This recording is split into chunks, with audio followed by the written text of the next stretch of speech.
आप जी, आप आधा घंटा यहाँ चौकीदारी करो, मैं 5 मिनट में खाना खा के आ रहा हूँ।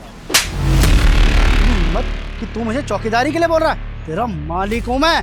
अरे साहब जी, आपने मुझे थप्पड़ क्यों मार दिया? अगर आप आधा घंटा चौकीदारी कर लोगे तो क्या हो जाएगा?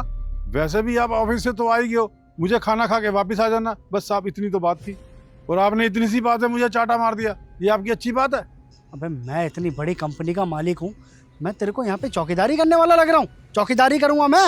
अरे साहब जी, क्या हो जाता आप अगर आधे घंटे चौकीदारी कर लेते? मुझे तो बस खाना खा के आना ही था। अबे तू भूखे पेट रह के काम करे या खाली पेट, मुझे उससे मतलब नहीं होना चाहिए। और एक बात बता, यहाँ पे गार्ड का काम करने के पैसे ले रहा है ना तू? उसी चीज के पैसे ले रहा है तो तेरा काम मैं क्यों करूँ? क्या काम है तेरा यहाँ पर, बताइए जरा मुझे। मैं तो गार्ड का काम करता हूँ ना सर, वही गार्ड की नौकरी कर रहा हूँ मैं यहाँ पे। हाँ एग्जैक्टली, चौकीदार है तू चौकीदारी कर, ज्यादा दिमाग मत चला अपना। साहब जी, जैसे आप अपना काम मुझे देते हो वैसे ही अपना काम मैं आपको दे रहा था। क्या मतलब?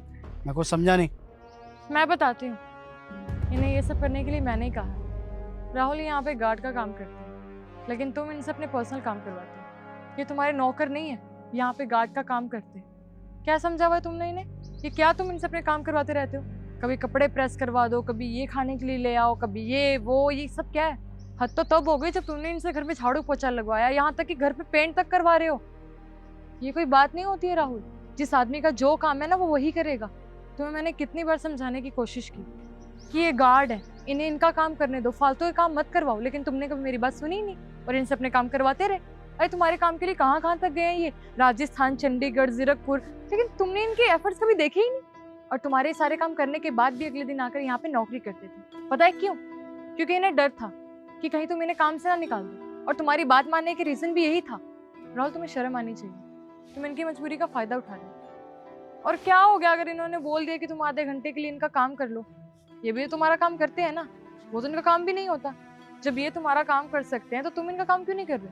अरे रहने दीजिए ना मेम साहब, मुझे तो यही लगता है साहब को सारी बात समझ में आ गई है। और साहब जी, हम आपका सारा काम इसीलिए कर देते थे, हम डरते थे कहीं आप हमें नौकरी से ना निकाल दें। साहब आपका काम तो हम कर ही देते थे, वो भी इसीलिए क्योंकि आपके पिताजी बहुत अच्छे थे, उन्होंने हमें कभी भूखा नहीं मरने दिया। अब जब पानी सर से ऊपर चला गया ना, तब हमने जाके मेम साहब को सारी बात बताई, और मेम साहब ने ही हमें ये सुझाव दिया था कि तुम ऐसे कर लो कि जिससे तुम्हारे साहब को उनकी गलती का एहसास हो जाएगा। अब मुझे तो यही लग रहा है आपको अपनी गलती का एहसास हो गया होगा। बाकी साहब जी, अगर मेरे से कोई गलती हो गई हो तो मैं आपसे हाथ जोड़कर माफ़ी मांग लेता हूँ। नहीं नहीं अंकल, अब प्लीज़ मेरे सामने हाथ मत जोड़िए, आप बड़े हैं मेरे से। और बिल्कुल सही कह रही है ये, मैंने आपसे सारे पर्सनल काम करवाए। अरे अरे आउट ऑफ स्टेट भी भेजा है आपको, मैं चाहता तो वो सारे काम खुद भी कर सकता था, बजाय इसके मैंने सारे काम आपको सौंप दिए। आपने भी कभी मेरे को मना नहीं किया, और मैं आपको और काम दे के सारे काम सौंपता गया। देर से ही सही लेकिन अकल तो आ ही गई।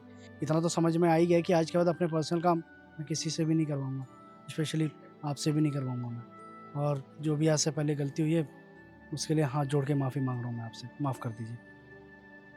अंकल जी, आप जाके लंच कर लीजिए। ठीक है मेम साहब, मैं खाना खा कर आता हूँ।